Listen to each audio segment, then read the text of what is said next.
Чи почали складати Ан-178 для наших Збройних сил? Що відрізняє броньований захист БТРів і танків? Як Росія відреагувала на калаш-наш від заводу «Маяк»? Чи війшла Туреччина до топ-10 виробників фрегатів? Та яких змін зазнав прототип вертольота Defiance X? Ми повертаємось в ефір із новини про те, що уряд розширив список компаній, які можуть експортувати та імпортувати товари військового призначення до 2024 року. Це підприємства «Укроп», «Мотор», «Техімпекс», «Константа», «Новатор», «Іскра», «Авіакон» і «Трител». А цього місяця сплив термін такого дозволу для заводу «Кузня на Рибальському». Цим починаємо блок зброярських новин України за січень. Міністр оборони України Андрій Таран перевірив перебіг виконання державного оборонного замовлення на деяких підприємствах оборонно-промислового комплексу. Він відвідав потужності акціонерного товариства «Мотор Січ», державного підприємства «Міхремонт», казенного підприємства «Науково-виробничий комплекс Іскра», КБ «Південне» та ДП «Південмаш». На нараді щодо ДОЗ 2021 рік та загальнодержавної цільової науково-технічної космічної програми України на 2021-2025 роки Андрій Таран заявив, що оборонне відомство готове розширити фінансування української ракетної програми. До речі, Державне Київське конструкторське бюро «Луч» розпочало виробництво комплексу РК-360 МЦ «Нептун» на замовлення Міноборони. На державному підприємстві «Антонов» почали будівництво першого транспортного літака Ан-178 для Збройних сил України. Державний «Укрексімбанк» надав виробнику майже 3 мільярди гривень кредитування на виробництво 3 таких повітряних суден. Перший 178-й українська армія має отримати у першій половині 2023 року. Наступні 2 передаватимуть військовим через кожні 3 місяці. Тим часом Ан-178, що будується для поліції ПРО, очікує турбореактивні двоконтурні двигуни Д-436-148Ф.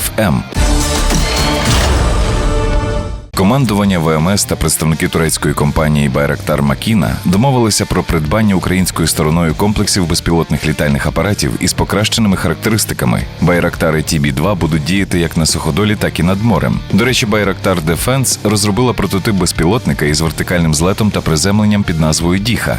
Цей зразок може виконувати розвідувальні функції та літати в автоматичному режимі. Його крейсерська швидкість 80 км за годину, а максимальна 130. Можливе вертикальне приземлення з парашутом та в режимі планера. Львівський бронетанковий завод освоїв ремонт та модернізацію основних бойових танків Т-80. Раніше такі роботи в Україні здійснював лише Харківський бронетанковий завод. Ввести цей зразок до складу десантно-штурмових військ у Генштабі вирішили 2015 року, а згодом 80-ка почала надходити і до морської піхоти України. До речі, львівське підприємство отримало повноцінне завантаження до червня, в тому числі завдяки підписанню експортного контракту на виготовлення тактичної бойової колісної машини «Дозор-Б». Вітчизняні сухопутні війська та сили спеціальних операцій отримали чергову партію техніки від США в рамках ініціативи сприяння безпеці України. А це, зокрема, 20 бронеавтомобілів «Хамві» та 84 човни для військово-морських сил. Окрім цього, 21 січня Латвія передала нашим армійцям 7 медичних легкоброньованих автомобілів «Снедж Ленд Ровер». Великобританія розробила їх під час загострення ситуації у Північній Ірландії та продемонструвала у 1992 році. Конструкторське бюро «Південне» показало ракету повітря-поверхня «Блискавка». Вона має дальність польоту 110 кілометрів та призначення для знищення наземних або надводних цілей. Її планують використати для озброєння фронтових бомбардувальників Су-24М. Щодо інших українських розробок, то завод «Маяк» створив новий некерований боєприпас для безпілотних літальних апаратів НІКЗ-4800, який може знищити будь-який танк світу. Він важить 4,8 кг та має допоміжні елементи, надруковані на 3D-принтері. Українське підприємство «Нова Технолоджі» показало новий бойовий модуль «Воля». Він призначений для протидії броньованим і неброньованим, наземним і низьколітним нешвидкісним цілям. До його складу входить 30-мм гармата ЗТ-М1, 7,62-мм кулемет ПКТ, 30-мм автоматичний гранатомет КБА-117, 2 пускові установки протитанкового комплексу «Бар'єр» та система встановлення димових завіс 902В «Хмара». Бойовий модуль «Воля» оснащений оптико-електронним прицільним комплексом із тепловізійним каналом. На озброєння Збройних сил України прийняті дві далекобійні гвинтівки Snipex T-Rex та Snipex Alligator калібру 14,5 мм. Різняться вони тим, що перша однозарядна, а друга має знімний коробчастий магазин на 5 набоїв. А от габарити і вага в них схожі – 1,2 метра та 25 кілограмів відповідно. До речі, завод «Маяк» показав мультикаліберну платформу «Калаш-Наш» з метою переходу експлуатантів платформи АК на використання провідних світових патронів. Це дуже розбурхало кулібіних за перебріком. Для водолазів Військово-морських сил України закуплено 20 комплектів польських гідрокостюмів сухого та мокрого типу, що відповідають стандарту НАТО. Навчально-тренувальні занурення у них можна здійснювати за температури від +2 до +25 градусів та на глибину до 50 метрів. Тим часом в Україні вперше розроблено модульний бронежилет за стандартом Альянсу. Він може бути із 4-м або 6-м рівнем захисту за ДСТУ 8782. Без додаткових елементів бронік важить 13,3 кг, а з керамічними плитами – до 11.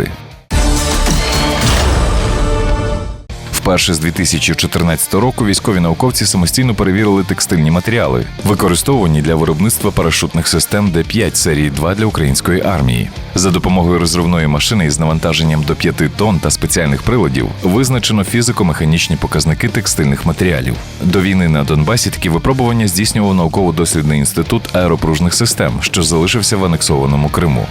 На черзі лабораторні випробування парашутних гальмівних систем літаків Міг-29, Су-24, Су-25, Су-27.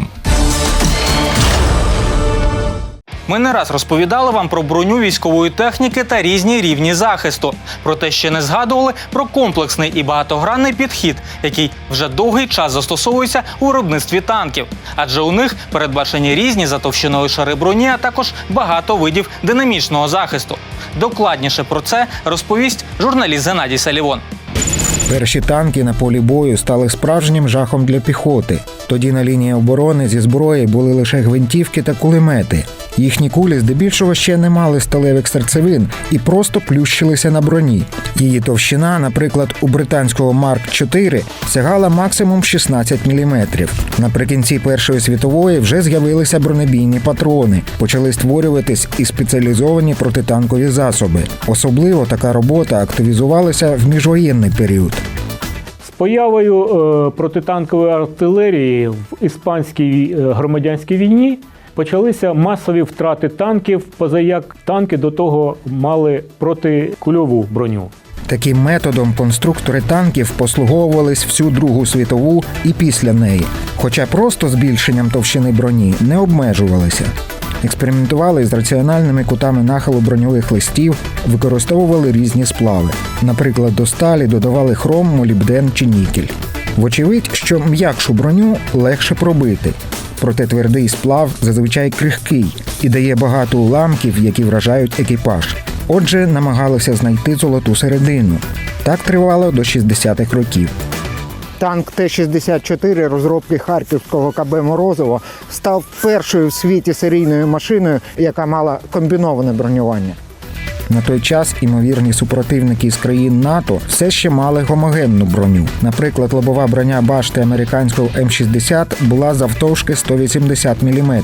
Вона могла добре витримати влучання бронебійних снарядів в передню проекцію з будь-яких реальних відстаней бою. Проте армії світу вже були густо насичені кумулятивними боєприпасами, зокрема компактною зброєю, такою як ручні гранатомети та переносні протитанкові ракетні комплекси. Саме захистом від кумулятивних снарядів і переймалися конструктори 64-ки. Найлегший шлях – збільшити товщину броні, але водночас зростає маса танка. Почали комбінувати сталь для захисту від бронебійно-підкаліберних снарядів та протикумулятивний наповнювач. В 1961-62 роках роботи зі створення нової броні розгорнулися на Маріупольському металургійному комбінаті. Для переднього броньового листа корпусу обрали такий варіант. Перший шар – сталь завтовшки 80 мм. Другий шар – наповнювач склопластик завтовшки 105 мм. Третій шар – сталь 20 мм. Для башт випробовували 3 варіанти: башта з алюмінієвою протикумулятивною сорочкою, башта із вставками з надміцної сталі та башта зі вставками у вигляді ультрафарфорових куль. З'ясувалося, що башти з алюмінієм і з кулями на 1 тонну легші, ніж цільнометалічна. На перші серійні танки ставили башти з алюмінієвим наповнювачем. Пізніше зупинилися на варіантах з кулями. Саме такі зараз на озброєнні Збройних сил України. У цей час Уралвагонзавод налагоджував виробництво Т-72. На підприємстві не змогли опанувати технологію харків'ян, тому башти 72 були з піщаними вставками. Як результат, стійкість броні башти 72 до влучання підкаліберного снаряду на 10% менше, ніж 64-ки, а до кумулятивного на 15-20%. Стійкість переднього броньового листа однакова. Проте військові вимагали підвищити захищеність танків без значного збільшення маси. Здійснювалися випробування динамічного захисту. Якщо просто, то це контейнер з вибухівкою. При влучанні в нього кумулятивний боєприпас відкидає вибухом. Вперше такий метод застосували в Ізраїлі на американських М-60 та М-48 під час Ліванської війни 1982 року. А невдовзі і в СРСР на танках Т-72Б. Зараз його використовують на панцерниках всіх пострадянських країн. Досвід війни на Донбасі засвідчив ефективність динамічного захисту, особливо проти гранатометів типу «Муха», яких зараз чимало.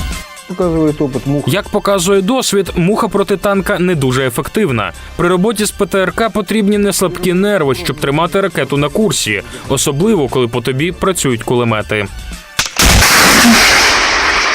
В моїй роті був екіпаж, танк яких в ході одного бою був уражений з РПГ 18 разів. З екіпажу поранених не було, були 2 контужені, що теж досить неприємно. Але це свідчить про досить високий рівень захисту танків Т-64БВ, які в нас тоді були. На модернізованих українських танках БМ «Булат» динамічний захист нового типу «Ніж». Він вражає боєприпас подовженими кумулятивними зарядами. Це зменшує ймовірність враження танків не тільки кумулятивними снарядами, але й бронебійно-підкаліберними. На танку «Оплот» встановлено динамічний захист нового покоління «Дуплет». Він здатен протидіяти навіть боєприпасам тандемного типу, які розроблені саме для боротьби з динамічним захистом, і суттєво знижує ефективність від інших. Дуплет знижує ефективність бронебійно-підкаліберних снарядів на 25%, ракет ПТРК на 60%, кумулятивних снарядів на 40%. Іншим принципом щодо захисту екіпажів броньованих машин керуються Сполучені Штати Америки. На танках «Абрамс» використовують елементи броні зі збідненого урану. Щодо ефективності та безпечності такого методу точаться суперечки, і ця тема потребує додаткового вивчення. Від початку війни на Донбасі витрати на оборону зросли не лише в Україні. Загалом у світі з 2014 року вони збільшились на 130 мільярдів доларів і сягнули аж 1,9 трильйона. Найбільше зростання продемонстрували армії Європи. Водночас більш ніж на 5,4% мають знизитись російські видатки на оборону цього року. Так починаємо блок новин ОПК світу за місяць. Армія США вводить новий обов'язковий елемент екіпірування військовослужбовця – захисну камуфльовану маску. Вже цього року кожен солдат отримає пару нових аксесуарів. По можливості колір тканини має відповідати уніформі. Рада з обмундирування США рекомендувала ввести маску ще влітку, але на те, щоб розробити, випробувати та покращити її, знадобилося півроку. Популярна німецька торгова марка Лова розширила свою колекцію версією R8S GTX Patrol Coyote. Новинка орієнтована на американський ринок. Верхня частина армійських черевиків із натуральної замшевої шкіри і щільного нейлону кордура. Середня вага пари становить близько 1320 грамів. Підошва має маслобензостійкі властивості, не ковзає на керамічних і металевих поверхнях, а також ізолює від охолоджених та нагрітих поверхонь. Черевики поки охоплюють чоловічий сегмент ринку і коштують $275. Вже з 22 січня перші бронемашини LMV-2 на озброєнні італійської армії. Це легкі броньовані машини з колісною формулою 4х4 виробництва Iveco Defense Vehicles. Вони надійшли в рамках контракту 2017 року вартістю 53 мільйонів євро. А компанія Texelis оголосила про підписаний з Агенцією оборонних закупівель Франції контракт на закупівлю 364 бронеавто «Сервал». До 2030 року французька армія планує придбати аж 978 цих повнопривідників у 3 версіях – патрульна, машина зв'язку та розвідувальна. Чеська оборонна компанія «Скалібур АМІ» офіційно показала свою нову 155-мм колісну гаубицю під назвою «Діта». Комплекс оснащений потужною бортовою системою керування, яка містить підсистеми діагностики, навігації, автоматичного наведення озброєння, автономного розрахунку елементів стрільби і підсистему підбору боєприпасів. «Діта» має дальність стрільби звичайними боєприпасами до 35 км, високоточними до 50 км. Її планують продемонструвати публіці на міжнародній виставці IDEX 2021, що відбудеться в Абу-Дабі. Роботизована бойова машина середнього класу Type X, створена естонською компанією Mirem Robotics, пройшла перші випробування на мобільність. Безпілотник стане інтелектуальним супроводжувачем основних бойових танків і БМП, здатним виконувати надскладні завдання на ділянках ведення бойових дій. Повна бойова маса модульної платформи Type X – 12 тонн, чверть з яких корисне навантаження. Максимальна швидкість зразка 80 км за годину, а запас ходу – 600 км. 5 таких візьме на борт транспортний літак Сі-17. У Стамбулі 23 січня відбулася церемонія спуску на воду першого вітчизняного фрегата F-515 «Істанбул». Турецький флот отримує головний корабель за програмою «Мільгельм» у 2023 році. Він має водотонажність 3000 тонн, довжину корпусу 113,2, а швидкість – понад 29 вузлів. Президент Реджеп Ердоган на церемонії заявив, що тепер Туреччина входить до десятки країн світу, здатних самостійно спроєктувати і побудувати сучасний фрегат. Також єгипетська компанія Alexandria Shipyard передала своїм ВМС перший вітчизняний корвет Порт Вейт, згідно з 1,5-мільярдною угодою про постачання кораблів Говінт 2500 між Францією та Єгиптом. Перспективний ударний безпілотник літальний апарат КНР WJ-700 здійснив свій перший політ. Його розроблено китайською компанією China Aerospace Science and Industries Corp. Це єдиний нині китайський висотний високошвидкісний апарат великої тривалості польоту, здатний виконувати як бойові, так і розвідувальні місії. У порівнянні з іншими популярними у світі БПЛА, відмінною рисою WJ-700 є його великий розмір, що дозволяє нести навіть протикорабельні ракети. В Китаї очікують 110 мільярдних прибутків від продажу безпілотників військового призначення у наступні 10 років. Компанія Сікорський та Боїнг продемонстрували Defiant X – вдосконалену версію перспективного гелікоптера. Шасі прототипу отримало переднє колесо. У корпусі вже непомітний виступний вихлопний отвір. Носова частина стала більш витягнутою, а гребінь на задній частині фюзеляжу яскраво виражений. Зараз консорціум Сікорський Боїнг конкурує з Bell Helicopters за створення майбутнього штурмового літального апарата далекої дії, який би мав замінити гелікоптер UH-60 Black Hawk часів Холодної війни. Порівняльні випробування у планах розпочати в 2022 році у 2 етапи – рік на кожен. Наступного разу дізнаєтесь про харчування і пайки на Донбасі. А на сьогодні це все. Дивіться нас на 24 каналі та Ютубі Військового телебачення України. Побачимось за тиждень.